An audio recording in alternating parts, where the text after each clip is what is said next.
हाय friends, मैं हूं Manav. Welcome to movie शूवी। करते हैं आपस में पॉजिटिव सा नमस्कार। यूजली मूवीज़ किस पे चलती हैं यार? सेंटिमेंट्स के ऊपर। अपने अपने स्टार को बहुत ज़्यादा लोग फेवर भी करते हैं, करना भी चाहिए। That's what the loyalty is. Star भी इसीलिए मेहनत करते हैं कि पैसे अगर हम कमा रहे हैं तो हम एंटरटेन करें, और एंटरटेनमेंट के बाद जो हमारी लॉयल्टी आगे चलती चली जाए। लेकिन एक और जने की लॉयल्टी बहुत ज़्यादा इंपॉर्टेंट होती है, वो है डिस्ट्रीब्यूटर भाई साहब। अगर वो पैसे कमाते हैं तो फिर इमीडिएटली पिक्चर बिक भी जाती है, और कहीं ना कहीं आपको नेक्स्ट मूवी बनाने के लिए कोई भी दिक्कत नहीं होती है। आप बड़ी से बड़ी मूवी बना सकते हैं, फटाफट से वो आगे डिस्ट्रीब्यूट हो जाती है। तो कोशिश करेंगे कि आज ये समझने की कोशिश करें कि ऐसे 5 मूवीज़ कौन सी हैं जिसमें सबसे ज़्यादा पैसा जो है नोशनली डिस्ट्रीब्यूटर के किटी के अंदर आया होगा। अजम्पशन हम ये लेके चल रहे हैं कि डायरेक्टली जो मूवी है उसने कितने मार्जिन क्रिएट करें, और कितना परसेंटेज जो है वो डिस्ट्रीब्यूटर के पॉकेट के अंदर गया होगा। अभी हम कोई लेयर नहीं लगा रहे हैं, इसको बड़ी सिंपल तरीके से समझेंगे। ठीक है, तो मैं 5 मूवीज़ लेके आ रहा था, लेकिन मैंने 2-3 और ऐड करी हैं जान के, ताकि आपको और अच्छे एग्जांपल्स के साथ समझ में आ जाए। तो बड़ी सिंपल सी चॉइस है। 2023 के अंदर तो काफ़ी बड़ी बड़ी मूवीज़ थी जो बहुत अच्छा करी थी, तो उन्हीं से शुरू करेंगे हम पहले, और फिर थोड़ा हिस्ट्री के अंदर जाएंगे कि इनसे भी बड़ी कोई मूवी थी कि नहीं थी। तो अगर हम जवान की बात करें तो 300 करोड़ इसने कमाई है। मैंने 8वें नंबर पर रखी है। तो 300 करोड़ की ये बनी थी, सॉरी। और वर्ल्ड वाइड जो कलेक्शन इसने करा था वो 1150 करोड़ किया था। बट 1150 सारे तो आए नहीं, क्योंकि डिस्ट्रीब्यूशन वाला जो शेयर है, जब आप ये कह सकते हैं कि जो PVR व्यूअर जैसे जितने भी एग्जीबिटर्स होते हैं वो अपना पैसा काट लेते हैं जब, तो 480 करोड़ रुपीज़ जो हैं वो एक्चुअल कमाई हो गई थिएटर से। तो 480 करोड़ रुपीज़ के बाद अपने 300 करोड़ रुपये की लागत लगा दी, तो एक्चुअली में जो मूवी की ट्रू पोटेंशियल फ्रॉम थिएटर थी वो 180 करोड़ रुपये थी। या OTT शोटीटी हम कुछ नहीं अभी कंसिडर कर रहे हैं। तो थिएटर से 180 करोड़ रुपए का इसने एडिशनल रुपी वैल्यू के अंदर जनरेट किया। वहीं पठान को भी देखते हैं। 2023 के अंदर ये 250 करोड़ रुपए की बनी थी। 1050 यानी 1050 इसने ओवरऑल किया था, और 437 करोड़ रुपीज़ इसने जो है मार्जिन क्रिएट करा था फ्रॉम थिएटर। तो 437 करोड़ रुपीज़ में सब माइनस कर लो 250 करोड़ रुपीज़, तो बनता है 187 करोड़ रुपीज़। तो 187 करोड़ रुपीज़ इसने कमाई, यानी कि ये जवान से 7 करोड़ रुपए आगे थी in terms of rupee value. But ये क्या एब्सोल्यूट रुपी वैल्यू है? नहीं, क्योंकि इसके आगे OTT शोटीटी ये सब चीज़ें भी लगती हैं। लेकिन अगर हम थिएटर की बात करें तो थिएटर के अंदर वैल्यू टर्म्स के अंदर इसने ज़्यादा पैसा जनरेट करके दिया, डिस्ट्रीब्यूटर को भी और कहीं ना कहीं एग्जीबिटर को भी। एनिमल का बहुत इंटरेस्टिंग डेटा है। 200 करोड़ में बनी थी, 920 करोड़ रुपए इसने कर लिए। डिस्ट्रीब्यूटर शेयर मोटा मोटा लेवल पे 450 करोड़, 450 माइनस 200 तो 250 करोड़, मतलब 200 का भी आंकड़ा पार कर लिया है इसने।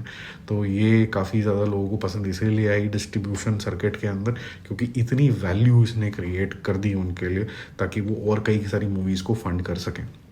अब चलते हैं थोड़ा हिस्ट्री के अंदर। अब ये लास्ट की जो टॉप 5 है, क्योंकि 3 मूवीज़ हम कवर कर चुके हैं, वो इंटरेस्टिंग है। 5वें नंबर पे पता है कौन सी है? सुल्तान। 2016 में आई थी। इसका बजट था सिर्फ 145 करोड़ रुपीज़। वर्ल्ड वाइड इसने किया था 623 करोड़ रुपीज़, और डिस्ट्रीब्यूशन शेयर था 283 करोड़ रुपीज़। तो 283 करोड़ में से 145 अगर माइनस कर लोगे तो बनेगा 218 करोड़ रुपये। तो ये भी 200 करोड़ क्रॉस कर गई थी। एनिमल से कम था, लेकिन ये काफ़ी सिग्निफिकेंट मूवी रही थी YRF के लिए। अब PK की बात करते हैं। PK के नंबर तो और भी इंटरेस्टिंग है। टोटल 85 करोड़ में ये बनी थी 2014 के अंदर। आमिर खान की मूवी थी। इसने टोटल वर्ल्ड वाइड किया 832 करोड़ रुपीज़, जिससे जो शेयर निकला आफ्टर जो एग्जिबिटर्स हैं उसको निकाल के, वो निकला 380 करोड़ रुपीज़ की कमाई। कम थोड़ा सा था, लेकिन अगर हम माइनस करें 85 करोड़ रुपीज़ तो 295 करोड़ रुपीज़ की इसकी अर्निंग हुई थी उस टाइम के ऊपर। लगभग 300 करोड़ रुपये। अब किसी भी, अगर हम एब्सोल्यूट वैल्यू में देखें तो डिस्ट्रीब्यूटर के पास अगर इतना सारा पैसा आएगा तो वो कितना सारा आगे इन्वेस्ट कर सकता है, तो वो काफ़ी अच्छी चीज़ हो जाती है यहाँ पर। बजरंगी भाईजान की भी बात कर लेते हैं।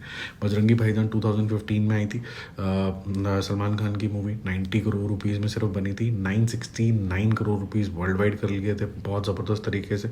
डिस्ट्रीब्यूटर भाई साहब ने जो पैसा निकाला वो निकाला 425 करोड़ रुपीज़। उनका मार्जिन माइनस अगर हम करें मेकिंग कॉस्ट से, वो निकलता है 335 करोड़ रुपीज़। अब आप बोलोगे कि इन सब में चीज़ों में कमी क्या है? कमी ये है कि जो ये 90 करोड़ रुपीज़ है, इसके अंदर और कॉस्ट जाती है, क्योंकि डिस्ट्रीब्यूटर सिर्फ का कॉस्ट ऑफ मेकिंग के ऊपर नहीं लेता, बट हम यहाँ ये अजम्पशन लेके चल रहे हैं कि डिस्ट्रीब्यूटर भाई साहब जो हैं वही सारी की सारी रिस्पॉन्सिबिलिटी लेते हैं मार्केटिंग की, वही सारी रिस्पॉन्सिबिलिटी लेते हैं, और वो रिस्पॉन्सिबिलिटी नहीं लेंगे OTT वगैरह की। वो OTT वगैरह जो सब है वो सीधा सीधा प्रोड्यूसर साहब के पास जाएगा। तो हम सिर्फ निक टू निक कंपेयर करके यहाँ पर चल रहे हैं।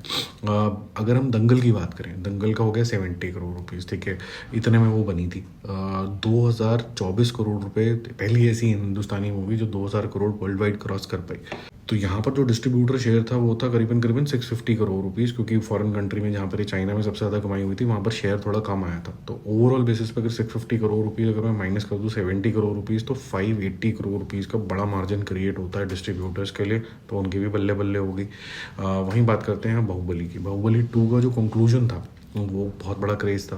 250 करोड़ रुपए में वो बनी थी, लेकिन 1810 करोड़ रुपए कर गई। और डिस्ट्रीब्यूटर भाई साहब ने जो एग्जीबिटर से पैसा निकाला वो निकाला 800 करोड़ रुपए। 800 करोड़ रुपए माइनस अगर मेकिंग कॉस्ट करें तो ये मूवी की जो एब्सोलूट रेवेन्यू जनरेशन थी वो थी 550 करोड़ रुपीज़।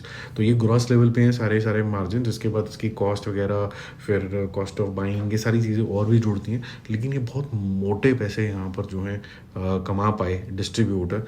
तो सबसे नीचे आती है जवान, फिर आती है पठान, एनिमल, सुल्तान, PK, दंगल और बाहुबली। और आप कभी भी नोटिस करेंगे कि बाहुबली, दंगल और PK, सुल्तान, इसके जो डंके बजते हैं कुछ ज़्यादा इसलिए बजते हैं क्योंकि ये जो एब्सोलूट मार्जिन निकाल पाए हैं वो काफ़ी बड़े मार्जिन हैं। तो इस वजह से जब अगर कोई ऐसी मूवी आती है कि किसी का भाई किसी की जान, तो उनको लगता है कि शायद पैसे निकल जाएंगे, हमारे स्टार वैल्यू बहुत ज़्यादा है, तो इसलिए उनको भी ठीक ठाक वैल्यू मिल जाती है, ठीक ठाक पैसे पे वो लोग खरीद लेते हैं इसको। तो ऐसा कुछ होता है। बाकी जल्दी मिलते हैं रिव्यूज़ और अपडेट्स के साथ। कोई क्वेश्चन है इसके ऊपर तो ज़रूर पूछ लेना। Bye bye.